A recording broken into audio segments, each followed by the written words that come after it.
అందరికీ నమస్కారం. ఈరోజు మనం మాధవి అరవింద గారు రచించిన ఆమె జీవితాన్ని జయించింది అనే కథను గురించి తెలుసుకుందాం. ఇక కథలోకి వెళ్తే, రామ్, నేను జాబ్ రిజైన్ చేద్దామనుకుంటున్నాను. నువ్వేమంటావ్ అని అడిగింది అమర. ఎందుకని అమర? నీకు జాబ్ చేయడం చాలా ఇష్టం కదా అన్నాడు రామ్. మనం ఆర్థికంగా మంచి స్థితిలో ఉన్నాం. మా అమ్మా నాన్న అత్తమామలకి ఇప్పుడు కాస్త ఓపిక ఉంది. అందుకే వాళ్ళ నలుగురికి చుక్కలు చూపించే ఒక పాపని కనాలి కదా. ఏమంటావ్ అని తల వంచుకొని నవ్వుతున్న అమరను చూసి, సరే, నీ ఇష్టం నేనెప్పుడైనా కాదన్నానా అని తను కూడా సంతోషపడ్డాడు. అమర తల్లిదండ్రులకు ఒకటే కూతురు. కంప్యూటర్స్లో డిగ్రీ చేసి అవకాశాలు అందుకొని 20 ఏళ్లకే ఉద్యోగంలో చేరింది. ఇప్పుడు తన వయస్సు 26. తల్లిదండ్రులు అత్తమామలు ఎగువ మధ్యతరగతి వారే. వాళ్ళేమీ అడగకపోయినా అడిగేంతవరకు ఎందుకు? పైగా ఇది సరైన వయస్సు అని ఆలోచించి ఉద్యోగం మాని ప్రశాంతంగా ఉంటూ పిల్లల్ని కని అమ్మతనాన్ని ఆస్వాదించాలని అనుకుంది. రామ్ రమణారెడ్డి, ఇతను ఒక చార్టర్డ్ అకౌంటెంట్. ప్రాక్టీస్ చేసుకుంటూ బాగా సంపాదిస్తున్నాడు. అమరతో పెళ్ళి తల్లిదండ్రులు చూసి చేసిందే. కానీ ఆమె ఆలోచనలు తనతో కలిసిపోవటం వంటి వాటితో జీవితంలో ప్రేమలో మునిగి తేలుతున్నాడు 2 ఏళ్లుగా. అమర, రామ్ ఏ నిర్ణయమైనా ఇద్దరూ మాట్లాడుకునే తీసుకుంటారు. అంత మాత్రాన ఒకరి పరిధి మరొకరు నిర్ణయించాలి అనుకోరు. అనుకున్నట్లుగానే ఉద్యోగానికి రిజైన్ చేసి 10 రోజులు అత్తమామలు తల్లిదండ్రులతో గడిపి తిరిగి హైదరాబాద్ వచ్చేసింది. ఒకసారి అన్ని ఆరోగ్య పరీక్షలు చేయించుకొని అన్ని రకాలుగా ఆరోగ్యంగా ఉండటంతో త్వరలోనే తల్లిదండ్రులు అవుతాము అని ఆనందంగా ఉన్నారు వాళ్ళిద్దరూ. 6 నెలలు గడిచాయి. ఒకరోజు రాత్రి హఠాత్తుగా జ్వరం వచ్చింది అమరకు. మామూలుగా జ్వరం వస్తుంది కదా, అలాగే అనుకుని తమ ఫ్యామిలీ డాక్టర్ అయిన డాక్టర్ సౌజన్య దగ్గరకు వెళ్ళింది. వైరల్ ఫీవర్స్ కూడా లేవు కాబట్టి 2 రోజులు చూద్దామని టాబ్లెట్స్ ఇచ్చింది డాక్టర్. 3వ రోజుకి కూడా జ్వరం తగ్గలేదు. కొన్ని రక్త పరీక్షలు చేయించారు. టైఫాయిడ్ అని తేలడంతో తేలికపాటి ఆహారం తీసుకుంటూ జాగ్రత్తగా మందులు వాడుకుంటూ డాక్టర్ చెప్పినట్లే ఉండటంతో 5 రోజుల తర్వాత జ్వరం తగ్గింది. 6వ రోజు హాస్పిటల్కి వెళ్ళిన అమరను చూసిన డాక్టర్, ముఖం కొద్దిగా వాపు వచ్చింది. జ్వరం వలన లింఫ్ నోడ్స్ సమస్య వస్తుంది కొన్నిసార్లు. ఏమీ సమస్య కాదులే అని తేలికపాటి ఎక్సర్సైజెస్ కోసం ఫిజియోథెరపీ డిపార్ట్మెంట్కి పంపించింది. మందులు ఇంకా 10 రోజులు వాడి మరలా రమ్మన్నది. ఎక్సర్సైజెస్ చేసి ఇంటికి వచ్చిన అమరకు పగలంతా మామూలుగా ఉంది.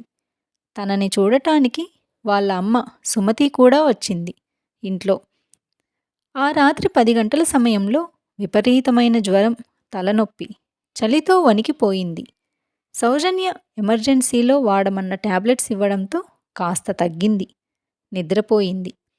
మరుసటి రోజు ఉదయం నిద్రలేవలేక పోతోంది జ్వరంతో.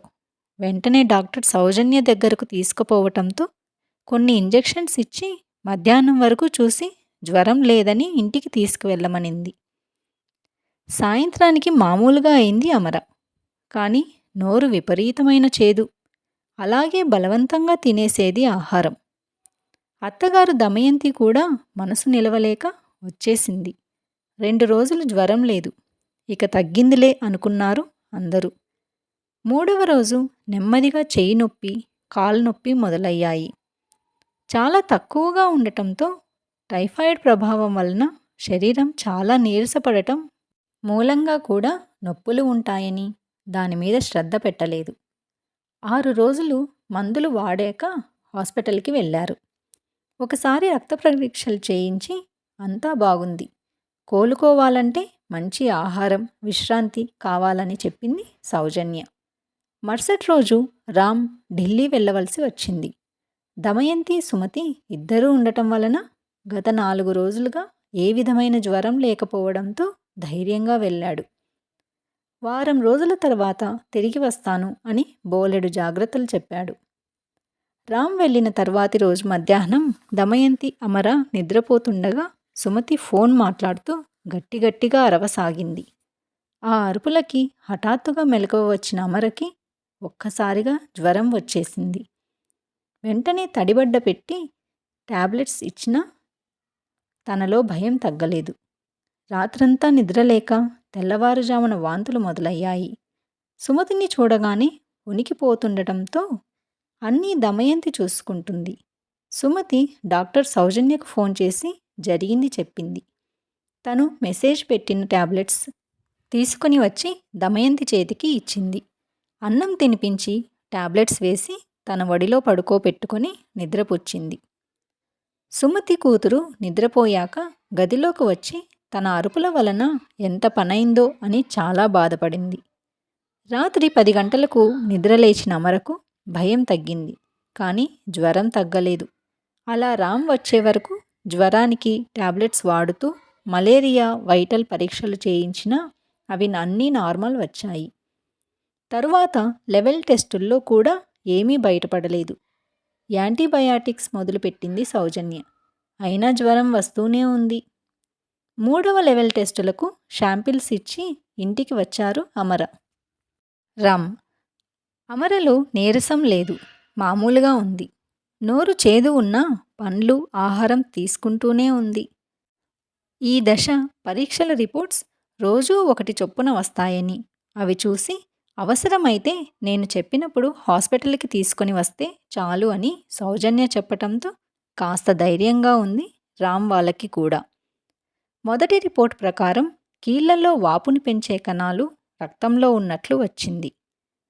అంతకుముందు ఈఎస్ఆర్ మామూలుగా ఉన్నది కాస్త ఇప్పుడు 200 అయింది.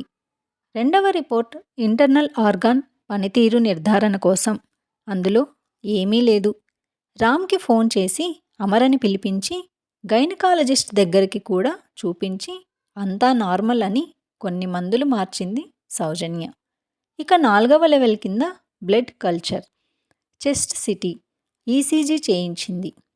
ఈసీజీ సిటీలో ఏమీ సమస్య లేదు. బ్లడ్ కల్చర్కి సమయం పడుతుంది. కానీ ఆ రాత్రికి అమర జ్వరం 104 దాటింది. వెంటనే హాస్పిటల్లో చేర్చేసి ఐవీ మొదలుపెట్టారు. ఐసీయూలో ఉంచి అనుక్షణం తనలో మార్పులు గమనించేవాళ్ళు. 104 నుంచి 105 మధ్యలో ఉంచి జ్వరం తగ్గడం లేదు. పారాసిటమాల్ ఐవీ ఇచ్చిన 2 గంటల్లో మళ్ళీ 104కు వచ్చేసింది టెంపరేచర్. 3 రోజులు అయింది, రిపోర్టు రాలేదు.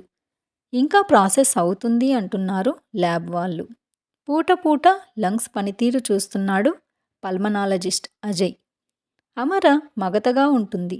కళ్ళు తెరిచే ఓపిక కూడా ఉండటం లేదు తనకి. సౌజన్య తమ్ముడు డాక్టర్ విశాల్ కొత్తగా 4 రోజుల ముందే హాస్పిటల్లో డ్యూటీ మెడికల్ ఆఫీసర్గా చేరాడు. అతనికి అమరని అప్పగించారు. అమర శరీరం మందులకు స్పందించడం లేదని డాక్టర్ విశాల్కి అర్థమైంది. సౌజన్యను పిలిచాడు. అమరని చూసిన సౌజన్య వెంటనే అజయ్, స్వర్ణ, ఆకాష్లను పిలిపించింది. తన కేస్ హిస్టరీ అంతా మళ్ళీ పూర్తిగా పరిశీలించి చర్చించారు. కూలంకషంగా ప్రతి అంశాన్ని పరిశీలించాక తన శరీరంలో అన్ని భాగాలు సక్రమంగానే పనిచేస్తున్నాయి. కొన్ని గంటల క్రితం ఆమెకు భోజనం కూడా తినిపించారు. 2 గంటల నుంచి తన శరీర ఉష్ణోగ్రత పారాసిటమాల్ ఐవీకి తగ్గక వేరే ఇంజెక్షన్స్ ఇచ్చినా కూడా తగ్గడం లేదు. అంటే అవేవీ తనలో కనిపించని ఏదో ఫారిన్ బాడీస్ని ఏమీ చెయ్యలేకపోతున్నాయి. విశాల్ ల్యాబ్ వాళ్ళకి ఫోన్ చేశాడు. ఇంకా ప్రాసెస్ అవుతూనే ఉంది అని చెప్పారు వాళ్ళు. ఇంకా ప్రాసెస్ అవుతుందంటే సమస్య తప్పనిసరిగా తన రక్తంలో ఉంటుంది. అంటే తన ఒక్కొక్క అవయవం పనితీరు మందగిస్తూ తను కోమాలోకి వెళ్ళే అవకాశం 100% ఉంది అని అర్థమైంది వాళ్ళకి. సాధారణ యాంటీబయాటిక్స్ కూడా తన శరీరం మీద ఏ ప్రభావం చూపడం లేదు. ఇప్పుడు తమకు సహాయం చేసేది ఎవరు? చూస్తూ చూస్తూ ఒక ప్రాణం తమ కళ్ళ ముందు పోవటం ఏ డాక్టర్ కూడా తట్టుకోలేరు. అజయ్, సౌజన్య, విశాల్ తాము ఎట్టి పరిస్థితుల్లో అమరను వదిలి ఎటూ పోకుండా ప్రతి క్షణం తనతో ఉండేలా అనుకున్నారు. స్వర్ణ, ఆకాష్ ఇద్దరికీ సర్జరీలు ఉండటంతో తాము అందుబాటులో ఉంటాము అని వెళ్ళారు. అజయ్, సౌజన్య త్వరగా ఓపీ చూసి పంపేసి సాయంత్రం అపాయింట్మెంట్స్ రద్దు చేయించారు. రామ్ను పిలిచి ఉన్న పరిస్థితి ఉన్నట్లుగా వివరించారు ఇద్దరు. తమ శాయశక్తులా ప్రయత్నం చేస్తాం, మీరు కూడా దేవుడిని కోరుకోండి అని చెప్పి అమర దగ్గరకు వెళ్ళారు. విశాల్కు అమరను చూస్తే ఏడుపొస్తోంది. తనది కూడా తన అక్క వయస్సే. పైగా అతను ఆమెను ఒక పేషెంట్లా చూడలేకపోతున్నాడు. అంత బాగలేని స్థితిలో కూడా విశాల్, భోజనం చేశావా? పడుకో, నాకేం కాదు అని పొద్దుటి వరకు తనతో అమ్మలా చెప్పడంతో ఏదో తెలియని అనుబంధం ఏర్పడింది. నిజానికి డాక్టర్స్ ఇలాంటి అనుబంధాలు ఏర్పడనివ్వరు. కొన్ని దైవ నిర్ణయం తప్పించలేరు. అజయ్, సౌజన్య ఒక పక్కన ఉండి డాక్టర్ రూముల్లో కూర్చొని కేస్ స్టడీ చేస్తూ తమ సీనియర్ డాక్టర్, ప్రొఫెసర్ అయిన డాక్టర్ దేవాతో మాట్లాడుతున్నారు. Vishal, care taker ice packs మారుస్తూ తనలో ఏదైనా మార్పు ఉందా అని చూస్తున్నారు. ఏమీ లేదు. సాయంత్రం అవుతుండగా విశాల్ చెక్ చేస్తూ అమరు ఊపిరితిత్తుల్లో ఏదో తేడా గమనించాడు. వెంటనే ఎక్స్రే చేయించాడు. తన ఎడమ ఊపిరితిత్తులో ఇన్ఫెక్షన్ మొదలైంది. అజయ్, సౌజన్య ఈ విషయం దేవాతో చెప్పారు. దేవా ఒక మెడిసిన్ చెప్పడంతో వెంటనే మొదలుపెట్టారు. కానీ ఏమీ ఫలితం లేదు. పైగా రాత్రి 8 గంటలకు ఎడమ ఊపిరితిత్తు మొత్తానికి వ్యాపించింది. ఈ రాత్రికి తను కోమాలోకి వెళ్లకుండా చూడాలి. తెల్లవారేలోపు దేవాగారు వస్తానని చెప్పారు. ఒక ముఖ్యమైన విషయం కూడా చెప్పారు. కానీ ఎలా అన్నట్లు అజయ్ వైపు చూసింది సౌజన్య. అర్థమైందని తల ఊపాడు అజయ్. విశాల్ని బయటకు తీసుకువెళ్ళింది. వెంటనే Ajay hospital secret medical unit access key తీసుకొని తనకు కావలసినవి తీసుకొని వచ్చాడు. కేర్ టేకర్ చాలా భయంతో చూస్తోంది అజయ్ చేతి వంక. ఒక మనిషిని మగతలోకి పంపే స్టెరాయిడ్స్ మాత్రమే కాదు, మెదడు పనితీరుని విపరీతంగా పెంచేవి కూడా కొన్ని ఉన్నాయి. అదే తీసుకొని వచ్చాడు ఇప్పుడు అజయ్. ఏదైనా తేడా వస్తే అతని కెరియర్ మొత్తం నాశనం అయ్యే అవకాశాలు కూడా ఉన్నాయి. అందుకే ముందుగా ఒక అగ్రిమెంట్ మీద తను, సౌజన్య ఇద్దరూ సంతకాలు చేశారు. రామ్ కూడా సంతకం పెట్టాడు. ఐవీకి స్టెరాయిడ్స్ ఇంజెక్ట్ చేస్తుంటే అజయ్ ముఖం ఎర్రగా మారింది. కేర్ టేకర్ అంత చల్లదనంలో చెమటలతో వణికిపోతోంది. చాలా మెల్లగా నిమిషానికి 15 చుక్కలు మాత్రమే పడేలా సెట్ చేశారు. ఒక్కో చుక్క అమర శరీరంలో ప్రవేశిస్తోంది మెల్లగా. కేర్ టేకర్ మేడం, మేడం అంటూ మెల్లగా తన బుగ్గల మీద తడుతుంది. సిస్టర్, పేషెంట్ బాడీ మీద ఎక్కడైనా టాటూ ఉందేమో చూడు అని చెప్పడంతో ఆమె ఒళ్ళంతా వెతికి ఎడమ చేతి జబ్బ మీద ఉన్న ఒక అందమైన పువ్వు ఆకారంలో ఉన్న టాటూ చూపించింది. అజయ్, సిస్టర్ చాలా జాగ్రత్తగా టాటూ దగ్గర చూడగా అక్కడ చర్మం కొద్దిగా ఎరుపుకి తిరగడం మొదలయింది. వెంటనే ఐస్ ప్యాక్ పెట్టారు. కదలికలు ఏమీ రావడం లేదు అమరలో. ఇంతలో డాక్టర్ స్వర్ణ, హాస్పిటల్ హెడ్ అయిన డాక్టర్ మురళి ఇద్దరూ వచ్చారు. వాళ్ళు కూడా టాటూ చూశారు. వెంటనే మురళి బయటకు వచ్చి డాక్టర్ దేవాకి ఫోన్ చేసి ఎక్కడున్నావు అని అడిగాడు. ఇప్పుడే కాన్ఫరెన్స్ అయింది, పడుకోవాలని నా రూమ్కి వెళ్తున్నా, రేపు మార్నింగ్ ఫ్లైట్కి వస్తాను అన్నాడు దేవా. దేవా, అమ్ము కనిపించింది. నువ్వు స్టెరాయిడ్స్ ఇవ్వమని చెప్పిన అమర నీ అమ్ము, నువ్వు వెంటనే రారా అని చెప్పాడు మురళి. దేవా వెంటనే తన బ్యాగ్ తీసుకొని ఆ టైంలో ఉన్న ఫ్లైట్లో వచ్చేశాడు. 3 గంటల్లో హాస్పిటల్లో ఉన్నాడు. అప్పటికి అమరలో చలనం రావడం లేదు. హాస్పిటల్లోని తన రూముల్లో ఫ్రెష్ అయి వచ్చిన అజయ్ని కాసేపు రెస్ట్ తీసుకోమని చెప్పి పంపాడు. డ్యూటీ మారి వేరే సిస్టర్ వచ్చింది. మురళి డాక్టర్స్తో అమర ఎవరో చెప్పాడు వాళ్ళ రూముల్లో. రామ్ని లోపలికి పంపించాడు. దేవాని చూడగానే ఆశ్చర్యంగా, మీరు ఇక్కడేంటి మామయ్య అని వెంటనే అతన్ని పట్టుకొని ఏడ్చేశాడు రామ్. రమణ, అమర్కి ఏమీ కాదు, నేను వచ్చాను కదా, నువ్వు ధైర్యంగా ఉండు అని అతన్ని ఓదార్చి తన రూముల్లో ఉండమని తను పిలుస్తానని చెప్పి పంపించేశాడు. రామ్ ఇంటికి ఫోన్ చేసి దేవా మామయ్య వచ్చాడు, తనే అమరని చూస్తున్నాడు అని చెప్పడంతో వాళ్ళకి కాస్త ధైర్యం వచ్చింది.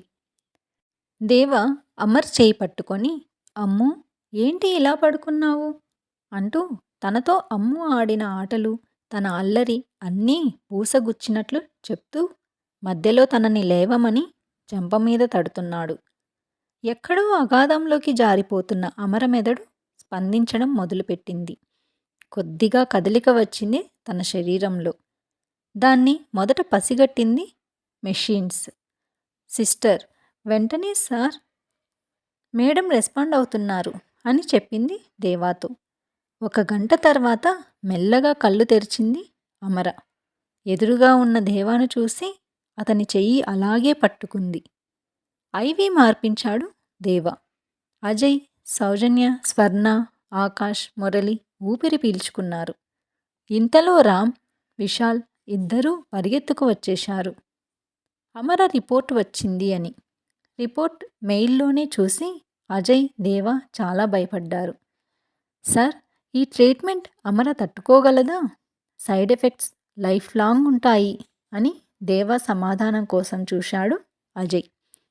టైం లేదు అజయ్, నువ్వు మొత్తం 25 డోసెస్ ఇంటెండ్ పెట్టు. ఇంకో దారి లేదు. నేను తనని రెడీ చేస్తాను, క్విక్ అని ఐసీయూ లోపలకు వెళ్ళాడు దేవ. అమరకి అమర్చిన అన్నీ తీసేయించాడు. బెడ్ పైకి లేపి, అమ్మో, నీకు గుర్తుందా, చిన్నప్పుడు నువ్వు బావిలో పడిపోయావు కదా అని అడిగాడు. సమాధానంగా తల ఊపింది అమర. ఆ రోజు అంత లోతు బావిలో పడినా ఈత కూడా రాని, లోతైన నీళ్ళంటే భయపడే 5 ఏళ్ల పిల్ల ఎంత ధైర్యంగా బావిలో 2 గంటలు మెట్టు పట్టుకొని తన భయం తగ్గేందుకు, తనని పైన వెతికే వాళ్ళు గుర్తుపట్టేందుకు తనకు వచ్చిన పాటలు, ఒంట్లు అన్నీ ఎలా చెప్పి తన ప్రాణం కాపాడుకుందో. ఆ అమ్ము మళ్ళీ ఇప్పుడు కావాలి అన్నాడు దేవ. పక్కనే ఉన్న సౌజన్య, విశాల్ టెన్షన్గా చూస్తున్నారు. ఇప్పుడు అమర సహకారం కావాలి. తాను పోరాడాలి, లేకపోతే తాము ఏమీ చెయ్యలేము. అమర కళ్ళు మెరిశాయి. తాను రెడీ అన్నట్లు సైగ చేసింది. దేవా రామ్ని కూడా పిలిచి అమర్ రక్తంలో ఉన్న అత్యంత అరుదైన 1,00,00,000 మందిలో ఒకరికి వచ్చే బ్యాక్టీరియల్ ఇన్ఫెక్షన్ గురించి వివరంగా చెప్పాడు. దాని ట్రీట్మెంట్, అమర ఎదుర్కోవలసి వచ్చే సమస్యలు అన్నీ చెప్పాడు. రామ్ వణికిపోతే అమర చిరునవ్వు నవ్వింది. దేవాకి 5 ఏళ్ల అమ్మో, దేవా అంటూ తన కన్నీళ్లు తుడిచి అన్నం తినిపించింది గుర్తు వచ్చింది. అమర సైగలతో కత్తెర ఏది అని అడిగితే సౌజన్య పక్కన గదిలోకి వెళ్ళి వెక్కి వెక్కి ఏడ్చింది. ఒక సిస్టర్ వచ్చి అమర 3 అడుగుల పొడవైన ఒత్తైన జడను కత్తిరించింది. తనకి 1 అంగుళం జుట్టుంచి మిగిలింది అంతా తీసేసింది. ఇంతలో మెడిసిన్ వచ్చింది. మొదటి డోసు ఇవ్వడానికి ఐవి రెడీ చేశారు సౌజన్య, అజయ్. గదిలో ఏసీ బాగా పెంచారు. అమర చేతికి పెట్టారు. నిమిషానికి 30 చుక్కలు, 1 లీటర్ మెడిసిన్ ఫ్లూయిడ్. ఒక్కో చుక్క రక్తనాళాల్లో కలిసే సమయంలో దారుణంగా నొప్పి. మత్తులో ఉంచి ఇవ్వడం కుదరదు. అమర చేతిని రామ్ పట్టుకొని కూర్చున్నాడు. దేవా చేతిలో వాపు చూస్తూ, రీడింగ్స్ చూస్తూ సిస్టర్కి నోట్స్ చెప్పున్నాడు. రోజుకి 3 డోసుల చొప్పున వారం రోజులు. నొప్పి, చేతులు వాచిపోయాయి. ఒంట్లో అసలు ఏమీ ఇమటటం లేదు. బరువు దారుణంగా తగ్గింది.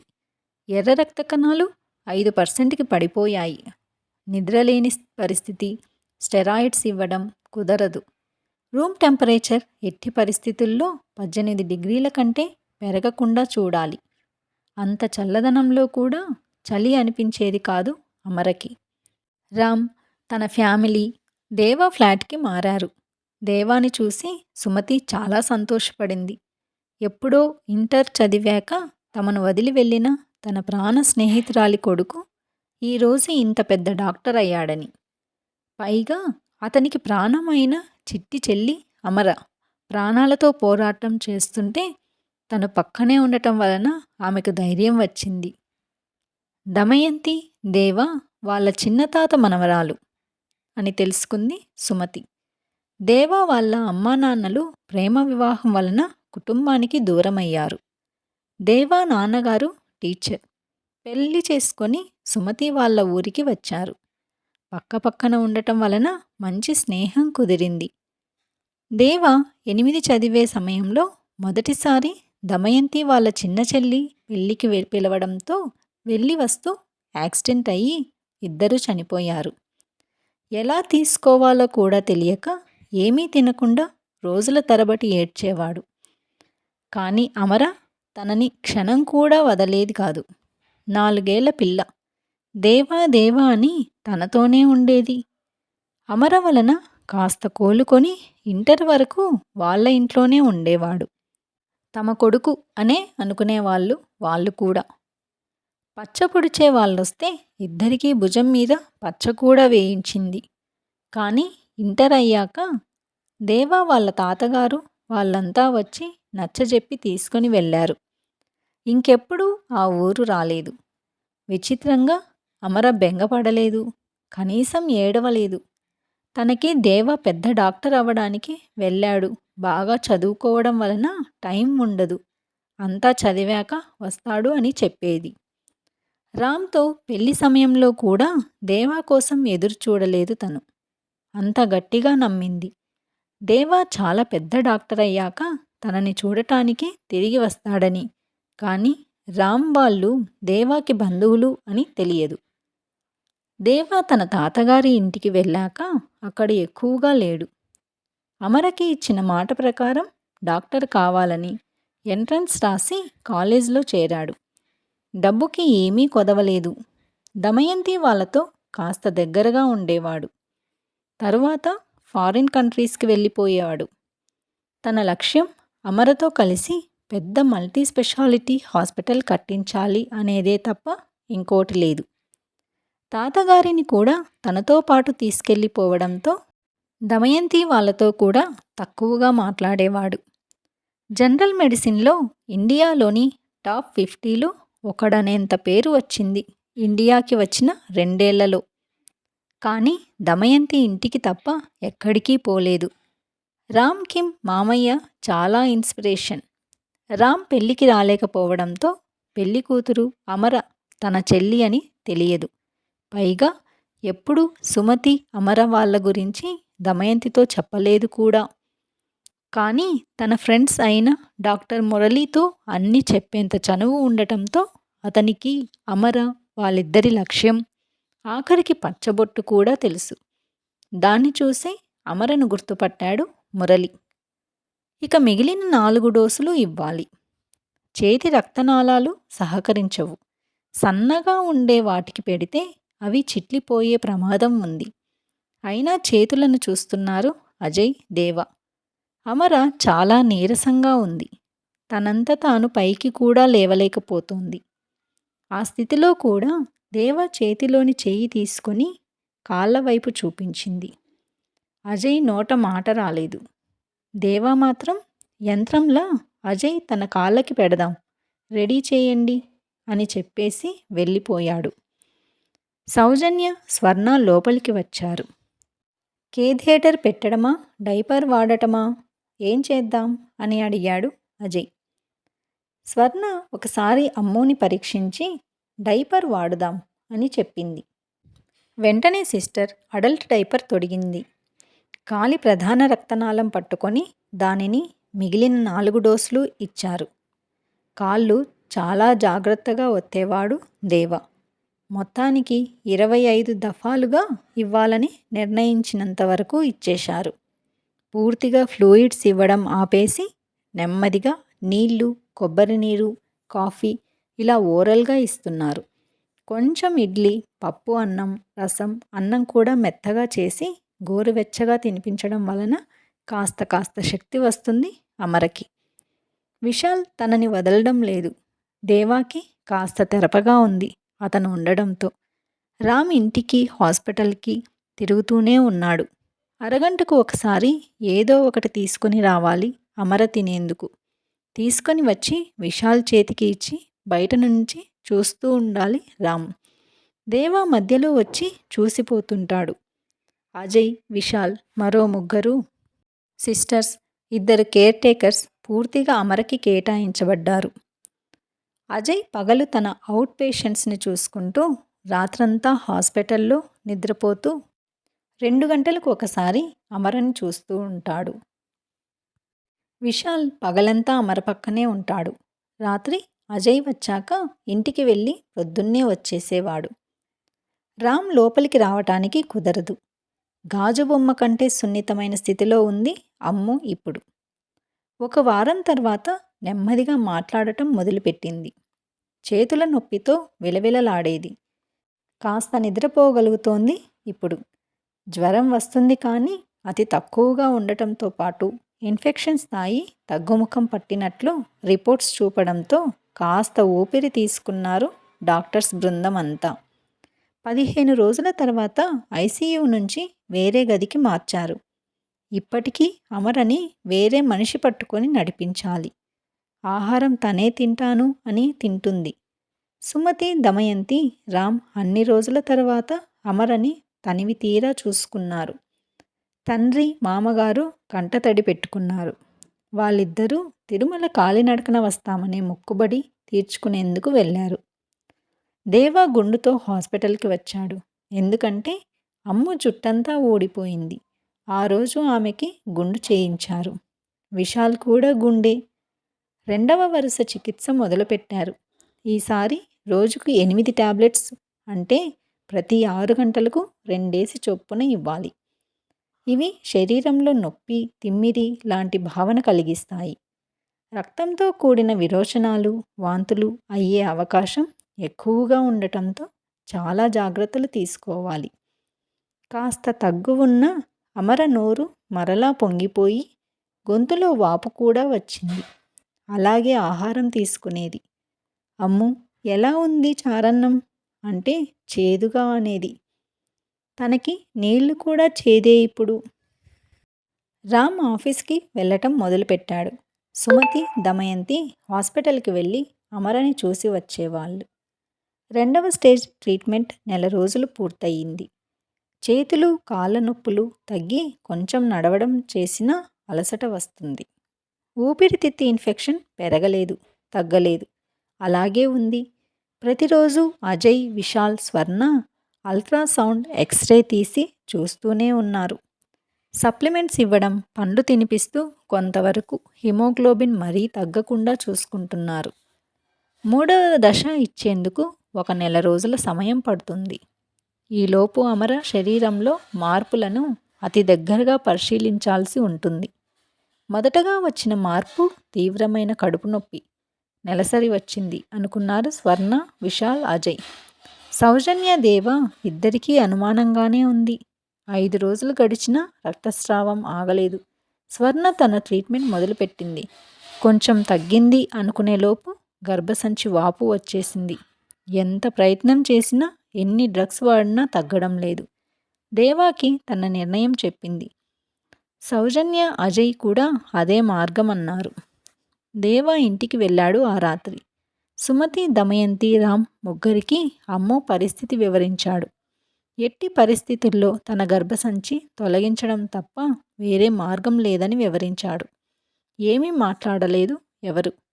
మరుసటి రోజు ఉదయాన్నే అమరకు హిస్టరెక్టమీ చేయడానికి ఏర్పాట్లు జరిగాయి. అమరకు ఎలా చెప్పాలి అనేది సౌజన్య, విశాల్, దేవ, అజయ్, స్వర్ణకి అర్థం కాక మురళిని పంపారు. మురళి అమర వద్దకు వెళ్ళాడు. అమ్ము, నీతో ఒకటి చెప్పాలి అనగానే, అమర ఫైల్ ఇవ్వండి, సంతకం పెడతాను. నేను ఒక బిడ్డని పెంచుకున్నా, అది నా బిడ్డే కదా అని కన్నీళ్లతో చెప్పింది. పక్కనే ఉన్న సిస్టర్ ఫైలు అందించి సంతకాలు తీసుకుంది. సుమతి తప్ప దమయంతి, రామ్ రాలేదు. హాస్పిటల్కి రాకుండా వాళ్ళ ఇంటికి వెళ్ళిపోయారు. సుమతి, దేవా సంతకం పెట్టారు. దేవా సుమతితో, పిన్ని, ఇక అమ్ము జీవితంలో రామ్ లేడనే అర్థం చేసుకో అని చెప్పేశాడు. సుమతి చాలా ఏడ్చింది. ఈ విషయం అమరికి చెప్పాకనే సర్జరీ చేయాలని అనుకున్నారు. ఎందుకంటే తర్వాత తెలిస్తే తను ఏడ్చే ఏడుపు వలన ఆరోగ్యం మరింత విషమించే అవకాశాలు ఎక్కువ. బాగా ఆలోచించి దేవ, సౌజన్య, అజయ్ ముగ్గురు అమరను అజయ్ వాళ్ళ అమ్మ వసుధతో మాట్లాడించేలా అనుకున్నారు. ఆవిడ సైకాలజీ ప్రొఫెసర్ మరియు సింగిల్ మదర్. వసుధ వెంటనే వచ్చింది. అమర పరిస్థితి అర్థం చేసుకుంది. తన గదిలోకి వెళ్ళి మాటలు కదిలిపింది. మొదట తన గురించి, అజయ్ గురించి చెప్పింది.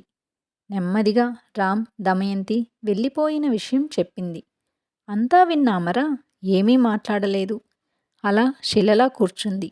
ఏడవలేదు, మాట్లాడలేదు. వసుధకి అర్థమైంది తాను డీప్ షాక్లోకి వెళ్ళిపోయిందని. ఇప్పుడు అమ్ము ఏడవాలి. ఎలా? సిస్టర్ని, సుమతిని పిలువు అని చెప్పింది. బయటే ఉన్న సౌజన్య లోపలికి వచ్చి చూసింది. వెంటనే అమరని తేలికగా తట్టింది. ఏ కదలిక లేదు. సుమతి వచ్చింది. వసుధ ఏం చెయ్యాలో చెప్పింది. కళ్ళు మూసుకొని దేవుణ్ణి తలుచుకుంటూ లాగిపెట్టి చెంప పగలగొట్టింది. 4 దెబ్బల తర్వాత అమర ఏడ్చింది. గుక్కపెట్టి తల్లిని పట్టుకొని బిగ్గరగా. అందరి గుండె కదిలేలా. కాసేపటికి తేరుకుంది. దేవాని పిలిపించింది. నాతో నువ్వుంటావా అని చెయ్యి చాపింది. ఆ చేతిలో దేవాతో పాటు వసుధ, విశాల్ కూడా తమ చేతులు పెట్టారు. అమ్మా, నేను బిడ్డను పెంచుకుంటాను అని చెప్పింది సుమతితో. ఒక్కరేంటమ్ము, మనం 3 పిల్లల్ని తెచ్చుకుందాం అని చెప్పింది సుమతి. తనకి సెడేటివ్ ఇచ్చి నిద్రపోయేలా చేశారు. ఆ మానసిక స్థితిలో ఎక్కువ సమయం ఉంచడం సరికాదని జాగ్రత్తలు తీసుకుని తన గర్భసంచి తొలగించారు. 3 రోజులకు అమర కోలుకుంది. పైకి చాలా మామూలుగా ఉంది. కానీ కళ్ళల్లో బాధ కనిపిస్తుంది. లంగ్స్ ఇన్ఫెక్షన్ పెరుగుతున్న కారణంతో దానికి మెడికేషన్ పెట్టారు. 3వ దశ ట్రీట్మెంట్ కూడా మొదలైంది. అది కూడా ముగిసింది. అన్ని దశలు దాటుకొని హాస్పిటల్లో చేరిన 6 నెలల తర్వాత దేవా ఫ్లాట్కి వచ్చింది. ఇంకో 4 నెలలు ఊపిరితిత్తు ఇన్ఫెక్షన్ కోసం మెడికేషన్, గత 2 నెలలుగా చేస్తున్న పరీక్షలు, అమర శరీరం ఆ మెడిసిన్ని అంగీకరించి స్పందిస్తుందని తెలుపుతుండటంతో కాస్త ఒత్తిడి తగ్గింది డాక్టర్స్ అందరికీ. అజయ్, విశాల్ అదే అపార్ట్మెంట్లో చెరో ఫ్లాట్ కొనుక్కొని దగ్గరగా వచ్చారు.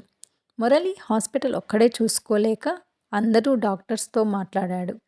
అజయ్, విశాల్ తామిద్దరం భాగస్థులుగా ఉంటామని ముందుకు వచ్చారు.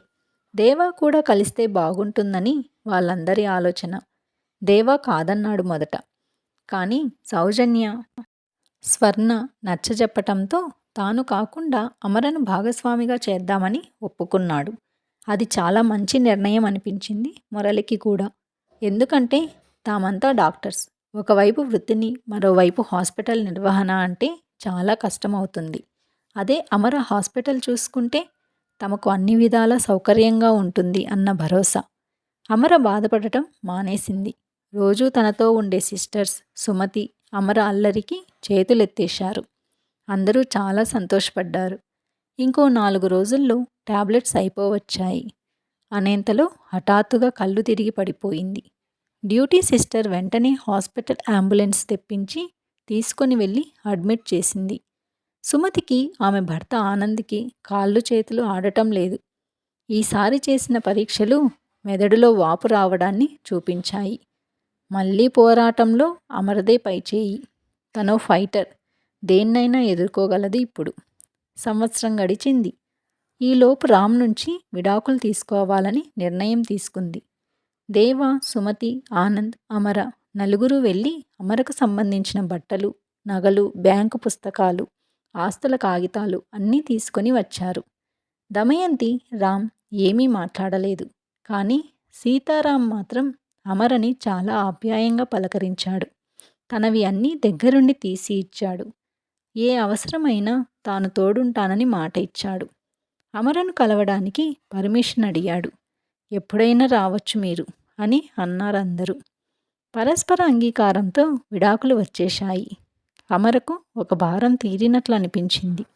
మెల్లగా హాస్పిటల్ విషయం చెప్పాడు దేవ. మొదట్లో దెబ్బలాడింది. విశాల్నైతే ఇల్లంతా తెప్పింది బ్రతిమాలడానికి. చివరికి ఒప్పుకుంది. ఆరోగ్యం ఇంకా పూర్తిగా కుదుటపడలేదు. తీసుకుంటున్న మందుల వలన వాంతులు అయ్యేవి. అయినా మొండిగా పనిచేసేది. హాస్పిటల్ పనుల్లో విశాల్ తోడుగా ఉండేవాడు. సౌజన్య ఎంతో, అమర కూడా అంతే తనకి. మధ్యలో అజయ్, విశాల్ ఫ్లాట్స్ రెంటిని రీమోడల్ చేయించింది. అద్భుతమైన డిజైన్స్తో చాలా బాగా రావడంతో ఇంటీరియర్ డిజైనింగ్ సంస్థను మొదలుపెట్టింది తాను దాచుకున్న డబ్బులతో. దేవా తల్లి సుగంధ పేరుతో స్థాపించిన ఆ కంపెనీలో 50 మంది పనిచేస్తున్నారు. ఒకవైపు హాస్పిటల్, ఇంకోవైపు సుగంధను చూసుకుంటూ కూడా తన ఆరోగ్యం ఎక్కడా నిర్లక్ష్యం చేయలేదు. తీవ్రమైన సైడ్ ఎఫెక్ట్స్ వచ్చేవి. అయినా నిలబడింది. ఇంతలో అనుకోని సంఘటనగా అజయ్ తల్లి వసుధ కార్డియాటిక్ అరెస్ట్ వలన చనిపోయారు. అజయ్ ఒంటరి అయ్యాడు. ఎవరికి తన వ్యక్తిగత జీవితంలో చనువుని తీసుకొని మందలించి చెప్పాలి అంటే కొద్దిగా బెరుకు ఉండటంతో అమర తన ముందడుగు వేసింది. అజయ్ని ఒక శత్రువు తరిమేసినట్లుగా వెంటపడింది. డ్యూటీ పేరుతో పీక్కు తిన్నది. కానీ 2 నెలల్లో మనుషుల్లో పడేసింది. అతనికి ఎవరైనా ఓదార్చడం నచ్చదు. ఈ విషయం తెలిసిన అమర ఎదురు వెళ్ళి మరీ అతనికి తోడుగా నిలబడింది. ఒకరోజు అజయ్, స్వర్ణ, సౌజన్య, ఆకాష్ కాన్ఫరెన్స్ కోసం ముంబై వెళ్ళారు. అక్కడ తాను అమరని పెళ్లి చేసుకోవాలని అనుకుంటున్నాను అనే విషయం వారికి చెప్పాడు. అక్కడ ఉన్న వారం రోజులు బాగా ఆలోచించి అందరూ దేవాతో చెప్దాం అని నిర్ణయించుకున్నారు. కానీ వచ్చాక విశాల్ నేరుగా అజయ్తో అమ్ముని పెళ్లి చేసుకుని జీవితంలో రంగులు నింపుకోబావా అనడంతో ఆశ్చర్యపోయాడు అజయ్. అన్నీ కూలంకుషంగా మాట్లాడుకున్న తర్వాత అమర అజయ్ రెడ్డి అయింది. ఇక ఊరుకుంటుందా? సైలెంట్ ఆరాధకురాలు అయిన తమ హాస్పిటల్ గైనిక్ హెడ్ ఫాతిమా షేక్ను కాస్త ఫాతిమా షేక్ దేవాని చేసేసింది. విశాల్ ఇంకో 2 ఏళ్లకి ఒప్పందం చేసుకొని బ్రతికిపోయాడు. సౌజన్య పిల్లలు 2. ఆకాష్, స్వర్ణల కూతురు. అమర ఆంటీ జట్టు అయ్యాక ఆదివారాల్లో అందరికీ పండగే పండగ. సుమతి, ఆనంద్ ఊరికి వెళ్ళిపోయారు. 2 నెలలకి ఒకసారి వీళ్ళు వెళ్ళడమో వాళ్ళు రావడమో జరుగుతుంది. సీతారాం వస్తూ పోతూ ఉన్నాడు. రామ్ మరో అమ్మాయిని పెళ్లి చేసుకున్నాడు. కానీ అతని స్పెర్మ్ మొబిలిటీ తక్కువ ఉండటంతో పిల్లలు పుట్టే అవకాశం తక్కువ కావడం వలన స్పెర్మ్ డోనర్ సహకారం తీసుకోవాలని ఫెర్టిలిటీ ఎక్స్పర్ట్ సూచించారట. పెళ్ళైన 3 సంవత్సరాల తర్వాత ఆరోగ్యం బాగా మెరుగయ్యాక అజయ్, అమర ఒక బుజ్జి పాపను దత్తత తీసుకున్నారు. పాపకి వసుధ అనే పేరు పెట్టారు. మనవరాలి ముద్దు ముచ్చట్ల కోసం సుమతి, ఆనంద్ వీళ్ళ దగ్గరకు వచ్చేశారు. దేవా, ఫాతిమా పిల్లల వద్దకున్నారు. అంతకుముందే ఫాతిమాకు 2 పిల్లలు ఉండటంతో వాళ్ళు చాలు అని చక్కగా కలిసిపోయారు. విశాల్ ఇంకా పిల్ల దొరకలేదు అంటున్నాడు. మురళి కూతురు స్వప్నకి విశాల్ అంటే ఇష్టం. దాంతో అమర, సౌజన్య, విశాల్ పెళ్లి చేసేశారు. రామ్, అతని భార్య సుధా రకరకాల ట్రీట్మెంట్స్తో విసిగిపోయి ఒక బాబుని దత్తత తీసుకున్నారని సీతారాం చెప్పాడు. అమర, అజయ్, దేవా వెళ్ళి చూసి వచ్చారు. దమయంతి క్షమాపణ అడిగింది అమరని. అత్తయ్య, మీరేం తప్పు చేశారని? ఆ పరిస్థితుల్లో ఏది కరెక్ట్ అనిపిస్తే అది చేశారంతే కదా అన్నది.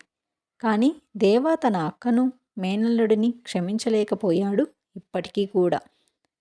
ఎక్కడి అమర, ఎంత నరకం, ఎంతో బాధ, పోరాటం అన్నీ దాటి గెలిచింది.